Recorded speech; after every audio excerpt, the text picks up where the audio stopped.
Gadis lugu ini dihina tetangga karena membawa bule difabel ke rumah. 2 minggu kemudian, para tetangga yang menghina terdiam.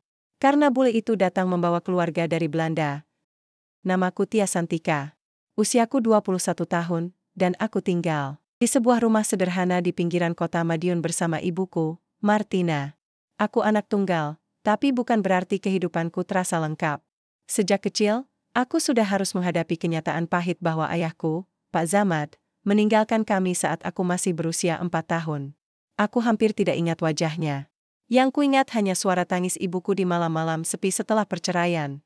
Itu, dan bagaimana ia bekerja keras untuk membesarkanku sendirian. Ibuku adalah seorang penjahit.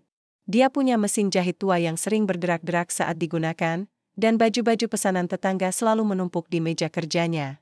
Setiap hari, dia bangun pagi-pagi sekali untuk menyiapkan sarapan untukku, lalu duduk berjam-jam di depan mesin jahitnya, menjahit satu demi satu pesanan yang datang. Aku tahu hidupnya tidak mudah, tapi dia selalu tersenyum padaku. Asal kamu bahagia, ibu senang. Aku mencoba menjadi anak yang baik.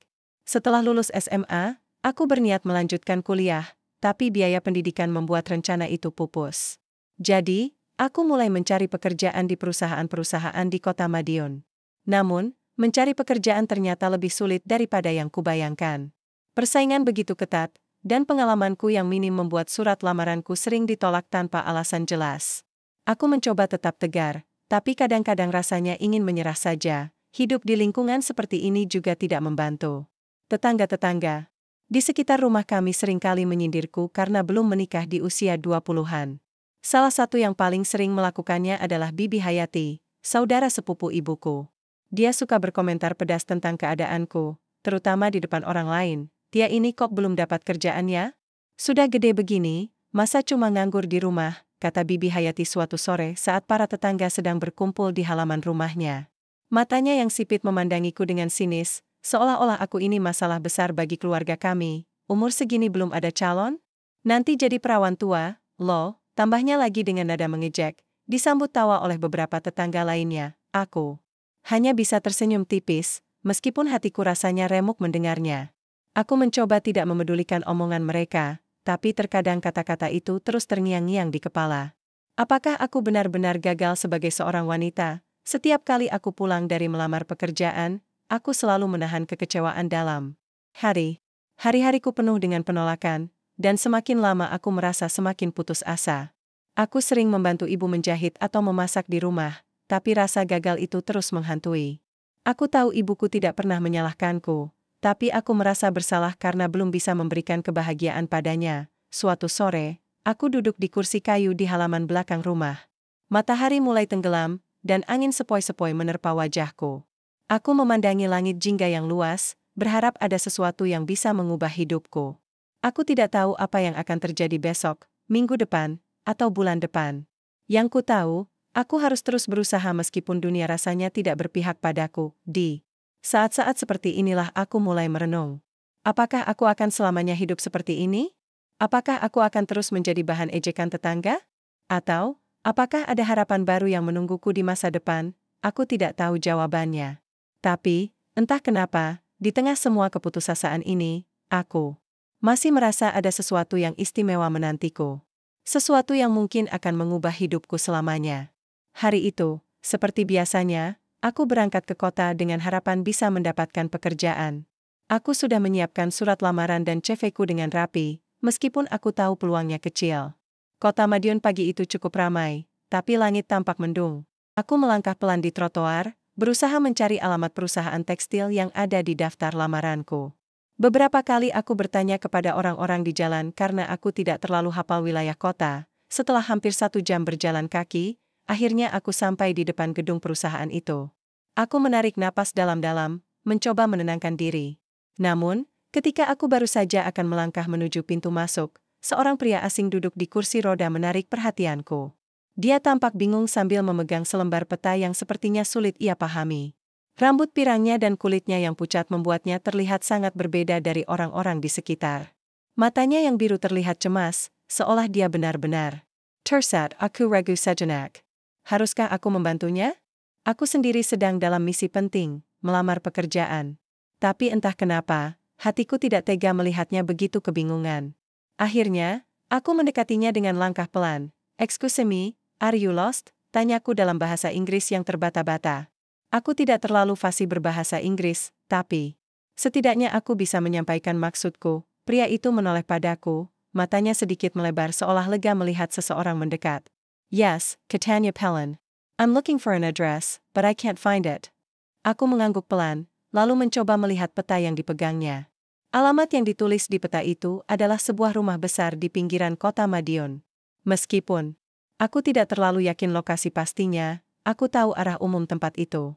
Aku memberanikan diri untuk membantu. "You need help?" tanyaku lagi, masih dengan bahasa Inggris yang kaku. Dia mengangguk pelan. "Yes, please.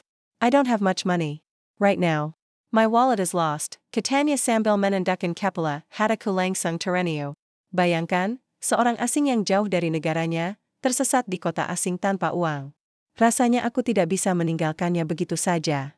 Jadi, aku memutuskan untuk membantunya sampai ke alamat yang dicarinya. "Oke, I'll help you," kataku sambil tersenyum tipis. "Let's go." Pria itu mengucapkan terima kasih berkali-kali, meskipun aku tahu dia tidak sepenuhnya mengerti apa yang aku katakan. Kami pun mulai berjalan menuju halte angkot terdekat. Di tengah perjalanan, aku mencoba berbincang dengannya, meskipun komunikasi kami agak sulit karena kendala bahasa. Namanya ternyata Arjen, dan dia berasal dari Belanda. Dia bilang dia sedang berlibur di Indonesia, tapi mengalami kecelakaan beberapa bulan lalu sehingga harus menggunakan kursi roda.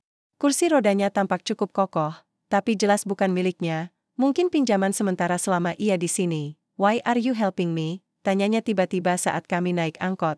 Aku sempat terdiam sejenak, lalu menjawab dengan jujur. "Because I know how it feels to be alone and helpless." Arjen hanya mengangguk pelan, seolah mengerti maksudku meskipun tidak sepenuhnya paham. Kami melanjutkan perjalanan dalam diam, sesekali aku mencoba menjelaskan arah yang harus kami tuju kepada supir angkot. Setelah hampir 1 jam perjalanan, akhirnya kami sampai di rumah besar yang dimaksud. Sebuah bangunan megah dengan pagar tinggi, terlihat sangat kontras dengan lingkungan sekitarnya yang sederhana. Arjen tampak lega saat melihat rumah itu. Dia memandangiku dengan senyum lebar. "Thank you so much. You saved me," Catania sambil menjabat tanganku erat-erat. Aku hanya bisa tersenyum kecil. "It's okay. I hope you're safe here." Sebelum pergi, Arjen memberikan nomor teleponnya padaku. "If you ever need help, call me." "Please," katanya dengan nada serius. Aku menerima kartu nama itu, meskipun dalam hati aku merasa ragu apakah aku akan benar-benar menghubunginya. Setelah mengantar Arjen, aku kembali ke rumah dengan langkah gontai. Hari itu aku gagal mendapat pekerjaan lagi. Surat lamaranku ditolak. Dengan alasan yang sama seperti sebelumnya, kurang pengalaman. Aku tahu aku harus tetap tegar, tapi semakin lama aku merasa semakin putus asa. Apakah aku benar-benar tidak akan pernah mendapatkan kesempatan? Saat aku tiba di rumah, ibuku sedang menjahit di meja kerjanya. Dia memandangiku dengan khawatir. "Bagaimana, Eneke? Ada kabar baik?" Aku hanya menggeleng pelan, tidak ingin membuatnya sedih. "Belum, Bu. Tapi aku bertemu seseorang hari ini. Seorang bule dari Belanda. Dia tersesat, dan aku membantunya sampai ke tempat tujuan." Ibu tersenyum tipis. "Kebaikanmu pasti akan dibalas oleh Tuhan, Nak. Jangan pernah berhenti berbuat baik, meskipun hidup terasa sulit." Aku mengangguk pelan, tapi dalam hati aku masih merasa kosong.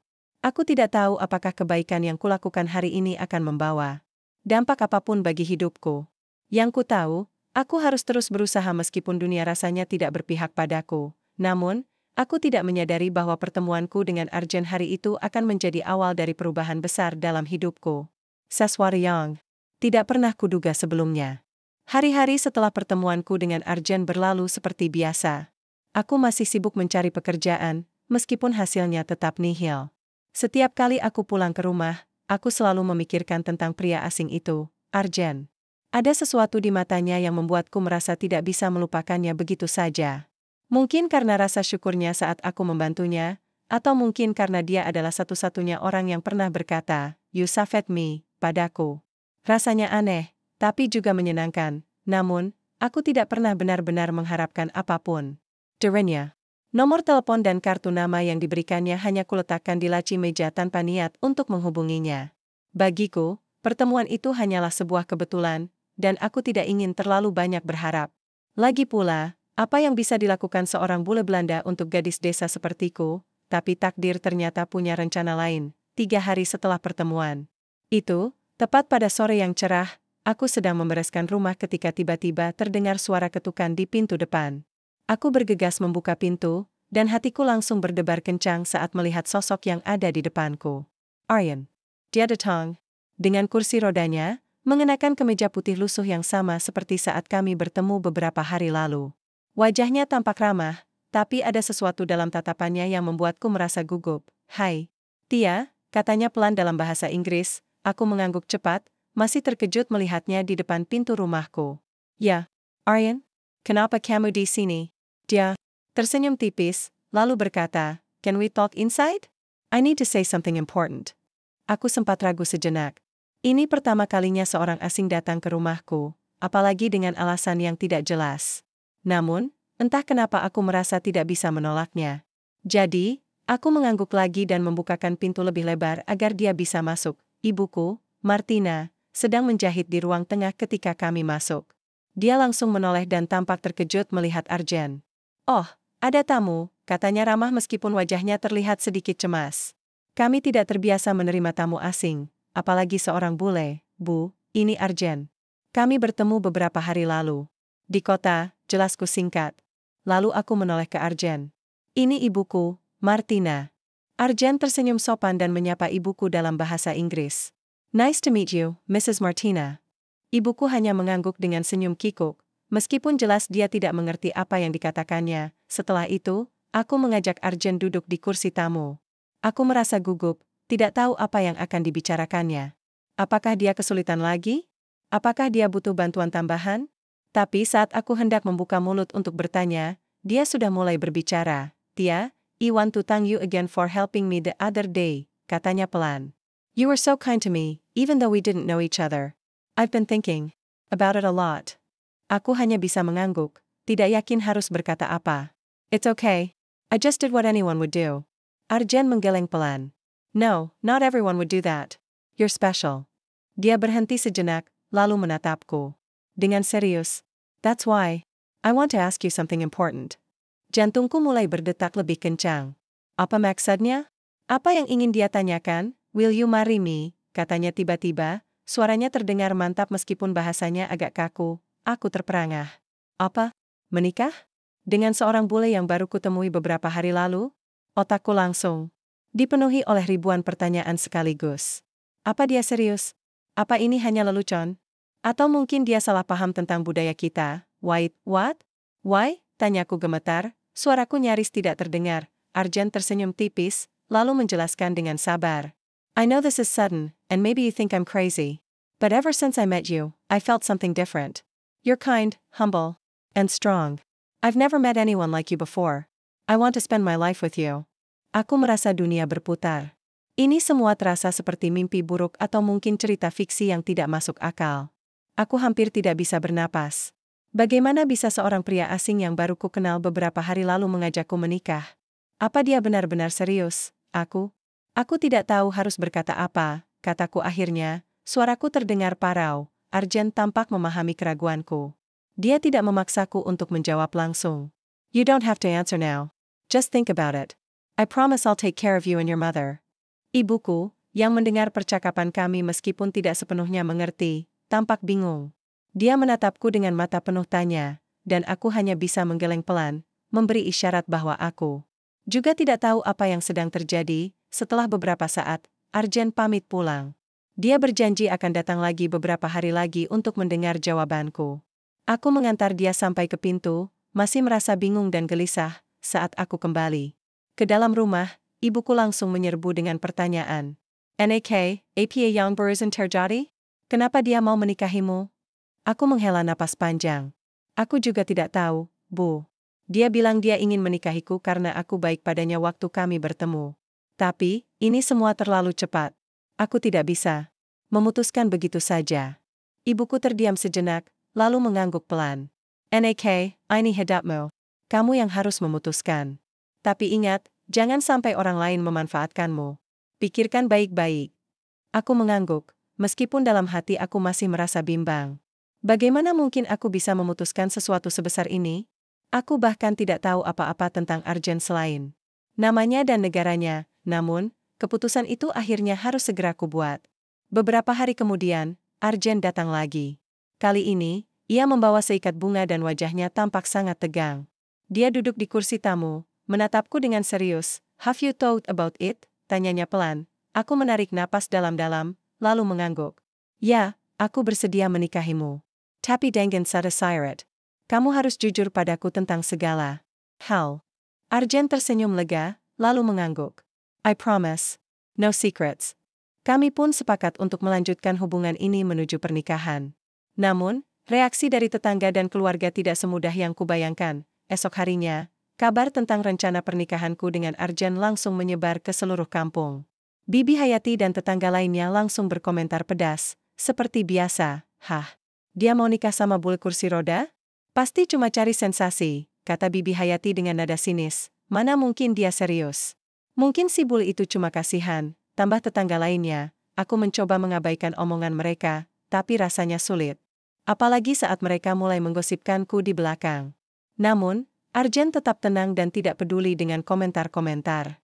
"ITU," dia bilang, "yang penting adalah bagaimana perasaan kami berdua, bukan pendapat orang lain." Meski demikian, ada satu hal yang masih menggangguku. Siapa sebenarnya Arjen? Apakah dia benar-benar seorang pria biasa yang kecelakaan, atau ada sesuatu yang ia sembunyikan dariku? Hari-hari menjelang pernikahanku dengan Arjen berjalan begitu cepat. Aku masih merasa seperti berada dalam mimpi, meskipun semuanya terasa nyata. Kami memutuskan untuk mengadakan pernikahan secara sederhana di rumah kami.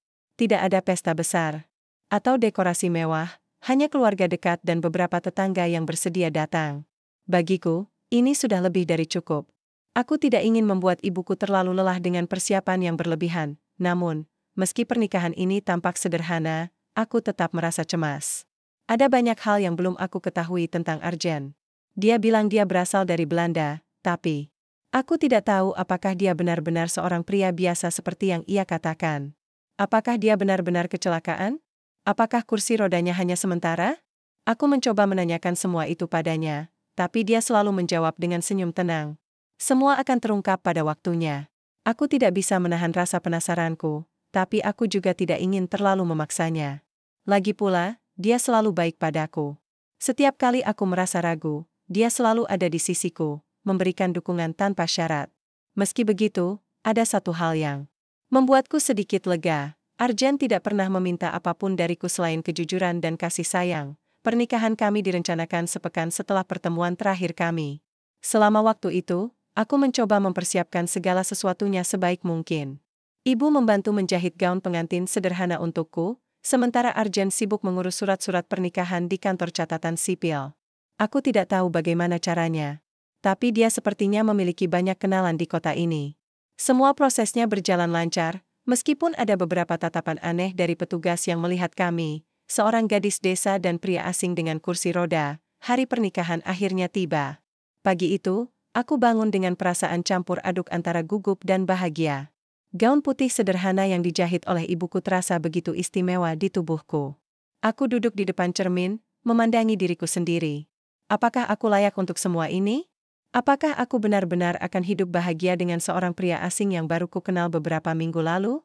Ibuku masuk ke kamarku, matanya berkaca-kaca. "Nak, kamu cantik sekali," katanya pelan. "Ibu bangga padamu. Jangan takut, Nak. Apapun yang terjadi, ibu akan selalu mendukungmu." Aku tersenyum tipis, mencoba menahan air mata. "Terima kasih, Bu. Tanpamu, aku tidak akan bisa sampai di sini." Setelah sarapan ringan, tamu-tamu mulai berdatangan. Aku bisa mendengar suara tawa dan obrolan dari ruang tamu. Bibi Hayati dan tetangga lainnya tampak hadir, meskipun mereka tidak terlihat terlalu antusias. Mereka duduk di kursi-kursi plastik yang disusun di halaman depan, bergosip pelan satu sama lain. Aku tahu mereka pasti masih memandang rendah pernikahanku dengan Arjen, tapi aku mencoba tidak memedulikannya. Saat acara dimulai, Arjen datang ke rumah dengan kursi rodanya, didampingi oleh seorang pria lokal yang membantunya. Dia mengenakan setelan jas sederhana, tapi tetap terlihat tampan. Matanya langsung menatapku dengan penuh cinta saat aku berjalan menuju tempat pernikahan. Hatiku berdebar-debar, tapi entah kenapa aku merasa damai. Namun, tepat sebelum ijab kabul dimulai, sesuatu yang tidak terduga terjadi. Sebuah mobil mewah BMW hitam tiba-tiba berhenti di depan rumah kami. Suara deru mesinnya langsung menarik perhatian. Semiwarang, termasakaku. Aku sempat berpikir, siapa yang datang dengan mobil sebesar itu ke rumah kami? Pintu mobil terbuka, dan sekelompok orang turun dari dalamnya. Mereka mengenakan pakaian elegan, wanita-wanita dengan gaun panjang dan pria-pria dengan setelan jas mahal. Salah satu dari mereka adalah seorang wanita paruh baya dengan rambut pirang tergerai, yang langsung menghampiri Arjen dengan langkah cepat. "Arjen," serunya dalam bahasa Belanda, lalu memeluknya erat. Aku terkejut. "Siapa mereka? Kenapa mereka datang ke pernikahan kami?" Arjen tersenyum lebar, lalu berbalik ke arahku. "Tia, ini keluargaku dari Belanda. Mereka ingin datang untuk menyaksikan pernikahan kita." Aku tidak bisa berkata apa-apa. Mataku melebar saat melihat betapa mewahnya penampilan mereka. Wanita parubaya itu, yang kemudian aku ketahui bernama Mrs. van der Meer, Ibu Arjen, tersenyum ramah padaku. Dia mengambil tanganku dan berkata dalam bahasa Inggris, "Welcome to our family, Tia. We're so happy for you and Aryan." Aku hanya bisa mengangguk pelan, masih terkejut dengan kehadiran mereka. Bibi Hayati dan tetangga lainnya langsung terdiam. Wajah mereka tampak pucat, seolah-olah mereka baru saja menyadari kesalahan besar yang mereka buat selama ini. Aku bisa melihat rasa malu dan menyesal di mata mereka, tapi aku tidak peduli lagi. Saat ini, aku hanya fokus pada Arjen dan keluarganya. Setelah pernikahan selesai, keluarga Arjen mengundang kami untuk makan malam bersama di sebuah restoran mewah di pusat kota. Di sana, aku mulai mengetahui kebenaran tentang Arjen. Ternyata, dia bukan pria biasa seperti yang aku kira. Arjen adalah seorang pengusaha muda yang sukses di Belanda. Kecelakaan yang dialaminya beberapa bulan lalu membuatnya harus menggunakan kursi roda, tapi kondisinya hanya sementara. Dokter mengatakan bahwa dia akan bisa berjalan lagi dalam waktu dekat. Aku tidak bisa menahan rasa terkejutku. "Kenapa kamu tidak memberitahuku dari awal?" tanyaku pelan. Arjen tersenyum. "Karena aku ingin kamu mencintaiku apa adanya, bukan karena status atau kekayaanku. Aku ingin tahu apakah kamu benar-benar mencintaiku sebagai Arjen, bukan sebagai seorang pengusaha atau pria kaya." Hatiku langsung terenyuh. Aku tidak pernah menyangka bahwa dia akan melakukan sesuatu sebesar ini demi aku. Rasanya seperti mimpi yang menjadi kenyataan. Setelah pernikahan, Arjen membawa aku dan ibuku tinggal di Belanda. Di sana, aku mendapatkan kehidupan yang jauh lebih baik daripada yang pernah aku bayangkan. Arjen dan keluarganya sangat menyayangiku, dan aku akhirnya bisa mengejar impianku untuk menjadi seorang desainer busana. Aku sering pulang ke Madiun untuk mengunjungi kampung halamanku, tapi sekarang aku tidak perlu lagi khawatir tentang ejekan atau sindiran dari tetangga. Aku sudah membuktikan bahwa kebaikan hati dan kesabaran akan selalu membawa kebahagiaan pada akhirnya.